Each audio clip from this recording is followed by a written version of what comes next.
হয়তো একদিন শেষ হয়ে যাবে। উনি নিজের মুখে বলেছেন, আপনার মনে আছে, যে এই শনি মরে, এই শনি মরে, কই মরেন না তো। একজন অবৈধ প্রধানমন্ত্রী হোক, তার মধ্যে যদি ন্যূনতম মনুষ্যত্ব বোধ থাকে, একজন সাবেক প্রধানমন্ত্রী সম্পর্কে এই কথা বলতে পারে? অর্থাৎ তার কোনো জবাবদিহি তো ছিল না, সে জানে আমাকে কারো কিছু জবাবদিহি করতে হবে না, কারো প্রশ্নের উত্তর দিতে হবে না, আমাকে ক্ষমতায় টিকে থাকার জন্য জনগণের কাছে যেতে হবে না, তাই আমি যা করব যা বলবো সেটাই সব শেষ কথা। তাই এইভাবে উনি পুলিশ কর্মকর্তা বাছাই করেছিলেন, এইভাবে তিনি র্যাব গড়ে তুলেছিলেন, এইভাবে তিনি বিচার বিভাগ গড়ে তুলেছিলেন। শেখ হাসিনা যা চাইতো, যেটা চিন্তা করত, সেই চিন্তাটাই বিচার বিভাগের মাঝখান থেকে প্রতিফলিত হতো।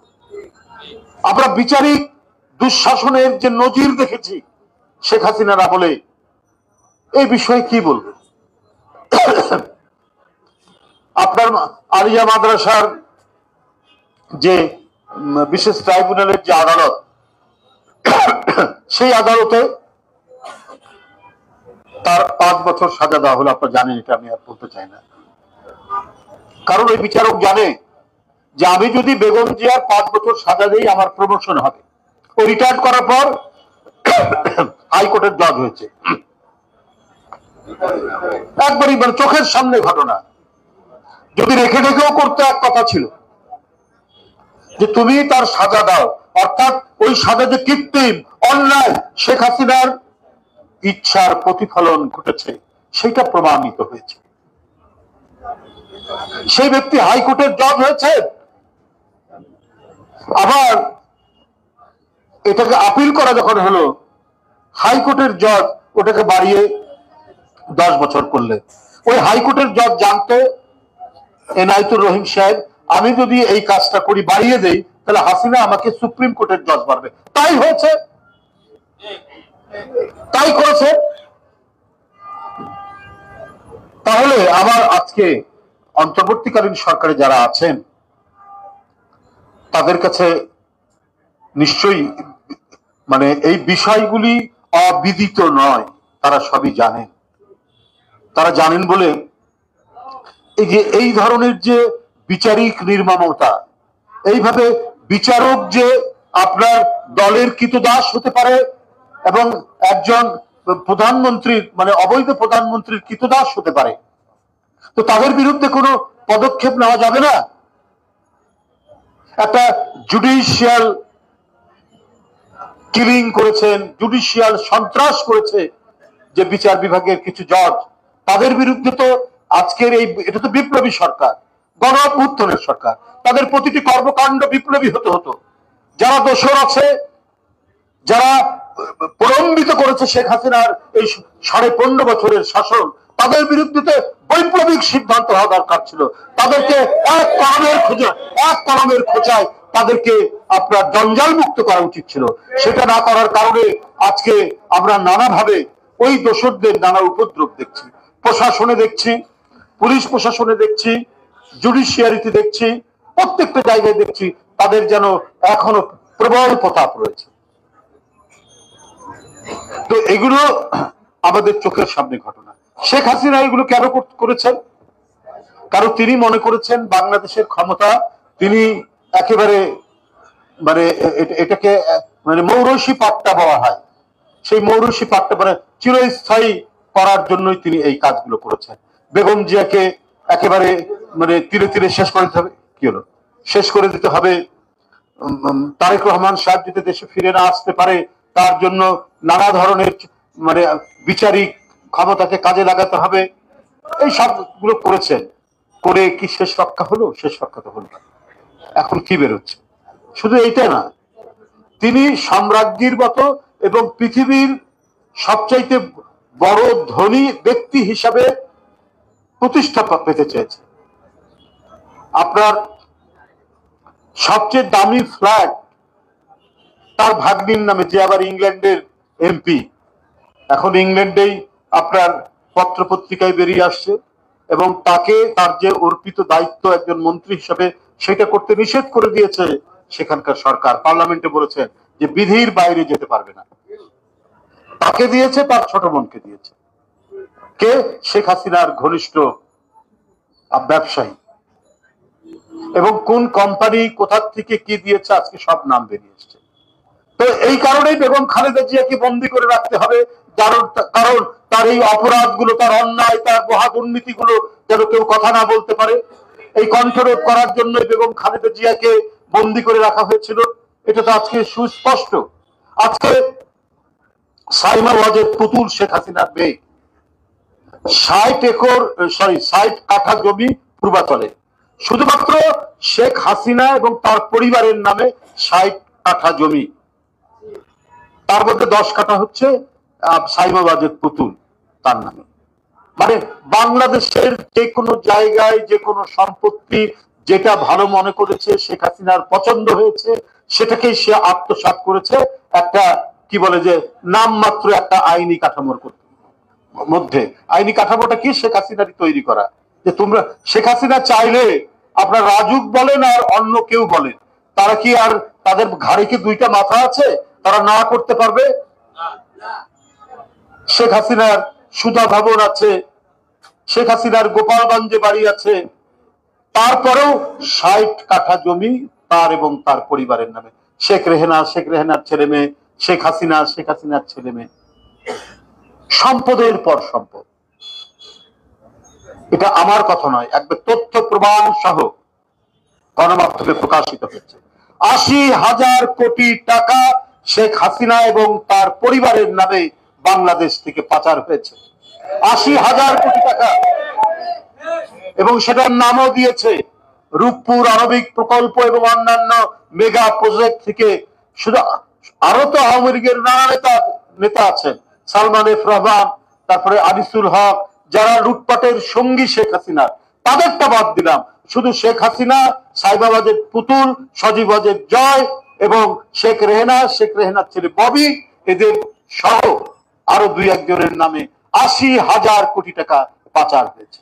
তো শেখ হাসিনা তার এই অন্যায়, তার এই অবৈধ লুটপাট, গোটা বাংলাদেশের সম্পদকে নিজের আঁচলের মধ্যে বেঁধে রেখে তিনি দুঃশাসন কায়েম করেছিলেন। আর এই দুঃশাসন কায়েম করতে গেলে আপনার বিরোধী কণ্ঠকে স্তব্ধ করতে হবে, বিরোধী কণ্ঠের প্রধান নেত্রীকে কারাগারে রাখতে হবে, যেভাবে সাদ্দামরা করেছেন, যেভাবে আরো অন্যান্য ফ্যাসিস্টরা করেছেন, ঠিক একই কায়দায় একই কাতারে শেখ হাসিনা তাই করেছেন। বন্ধুরা আমার, আজকে বিষয়গুলি এইভাবেই বেরিয়ে আসছে। মানে গর্তের ভিতর থেকে বা ফলের ভিতর থেকে, ব্যাগের ভিতর থেকে কত যে বিড়াল বেরোচ্ছে, সাদা বিড়াল, কালো বিড়াল, লাল বিড়াল, একটার পর একটা বিড়াল বেরিয়ে আসছে, যেটার আসল রং এখন আমরা দেখতে পাচ্ছি। আমি তত্ত্বাবধায়ক সরকারের যে স্বরাষ্ট্র উপদেষ্টাকে ধন্যবাদ দেই। ভাই, প্রথম দেখলাম ভারতের কাঁটাতারের বেড়া মানে ছাড়া, কোন ধরনের আলাপ আলোচনা ছাড়া কাঁটাতারের বেড়া দিতে গিয়ে বিজিবি এবং জনগণ যেভাবে প্রতিরোধ করেছে তার ছবি আপনারা নিশ্চয়ই দেখেছেন। তা আমি শেখ হাসিনাকেও বলবো এবং শেখ হাসিনার প্রভু যারা রয়েছে তাদেরকেও বলবো যে আপনারা বাংলাদেশকে মনে করেছেন যে বোধহয় ফু দিলে পরেই তারা চলে যাবে। যে এদের যে দেশপ্রেম কত তীব্র, কত গভীর, এটা দিল্লির সাউথ ব্লক এটা বিবেচনা করেনি, তারা চিন্তায় আনেনি। ওরা মনে করেছে শেখ হাসিনাকে রেখে দিলে তো আমাদের পারপাস। কিন্তু যাত্রাবাড়ি, উত্তরা, গাবতলী থেকে লাখে লাখে লোক যে বেরিয়ে এসে শেখ হাসিনাকে বাংলাদেশ থেকে যে তাড়িয়ে দিতে পারে, এটা ভারতের নীতি নির্ধারকরা বুঝতে পারেনি। তারা আরো বুঝতে পারেনি যে অন্যায় ভাবে শেখ হাসিনা 2010 সাল থেকে 2023 সাল পর্যন্ত যেভাবে ভারতকে আপনার যে সুবিধা দিয়েছে, সেই সুবিধার কারণে আপনার অসম যে কাজগুলো করেছে, যেটা দুইটি স্বাধীন দেশের মধ্যে মানে আলাপ আলোচনার ভিত্তিতে যে কাজগুলো করা যায় সেটা না করে জোর করে কাঁটাতারের বেড়া লাগিয়েছে। আপনাদেরকে আমরা বলে রাখি যে 160টি জায়গায় শেখ হাসিনার শুধুমাত্র সুবিধা দেওয়ার কারণে আমাদের সার্বভৌমত্বকে দুর্বল করে সে 160টি জায়গায় কাঁটাতারের বেড়া দিয়েছে। আমাদের যে আমাদের যে সীমান্ত 4000 কতশো কিলোমিটার, তার মধ্যে 3000 সামথিং কিলোমিটার হচ্ছে অলরেডি কাঁটাতারের বেড়া দেওয়া হয়েছে। এখন 857 কিলোমিটার জায়গা বাকি আছে, সেখানে কাঁটাতারের বেড়া দেওয়া।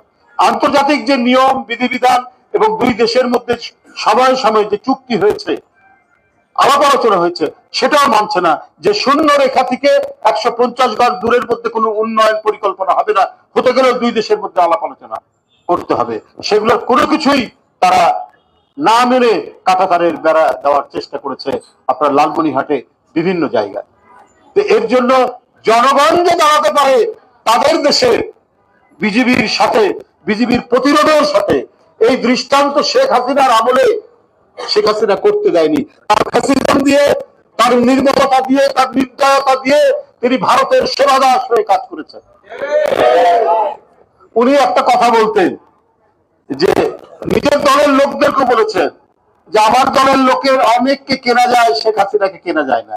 আরে আপনাকে তো সবার আগে কেনা যায়, ভারত তো আপনাকে সবার আগে কিনেছে। কেনার কারণে আপনি নিজের দেশের স্বাধীনতা, সার্বভৌমত্ব এবং গৌরবকে আপনি পদদলিত করে তাদেরকে অসম কাজ করার সুযোগ সুবিধা দিয়েছে। যাই হোক বন্ধুরা আমার, আজকে শ্রমজীবী মানুষ, শ্রমিক ভ্যান, রিক্সা ভ্যান এবং অটো রিক্সা চালকরা তারা যে বীরত্বের, তারা যে গৌরবের দৃষ্টান্ত স্থাপন করেছে, এটা ভাষায় প্রকাশ করার মতো নয়। আমি কমপক্ষে শহীদ হওয়া 15 জন, কমপক্ষে 15 জন রিক্সা চালকের বাসায় গেছি। তার সন্তান বা স্বামী চলে গেছে, তার মা এবং তার পরিবার কিভাবে চলবে তার কোনো তাদের কাছে সহায় সম্বল নেই।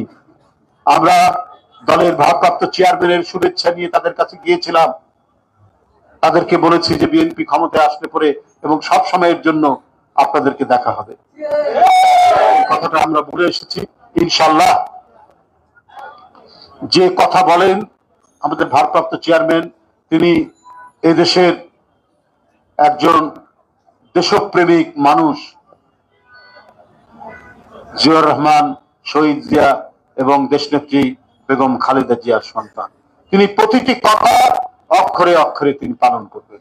আজকে 6000 মাইল দূরে থেকে এখানে যারা শহীদ হয়েছেন, এখানে যারা পঙ্গু হয়েছেন, কারো হাত নাই, পা নাই, কারো পায়ের ভিতর দিয়ে গুলি চলে গেছে এবং অন্ধ হয়েছেন, তাদের প্রত্যেকজনের তিনি যেভাবে খবর রাখেন, তাদের দিকে তিনি যেভাবে সহযোগিতার হাত বাড়িয়ে দিয়েছেন, নিশ্চয়ই আপনারা ইনশাআল্লাহ বিএনপি যদি ক্ষমতায় যায়, প্রত্যেকেই আপনার যে সহযোগিতা এবং পরিবারের ভরণ পোষণ, কমপক্ষে আমরা বলেছি যে যে পরিবারে তার শিক্ষাগত যোগ্যতা অনুযায়ী যে চাকরি পাওয়ার দরকার, সেই চাকরিরও ব্যবস্থা বিএনপি করবে।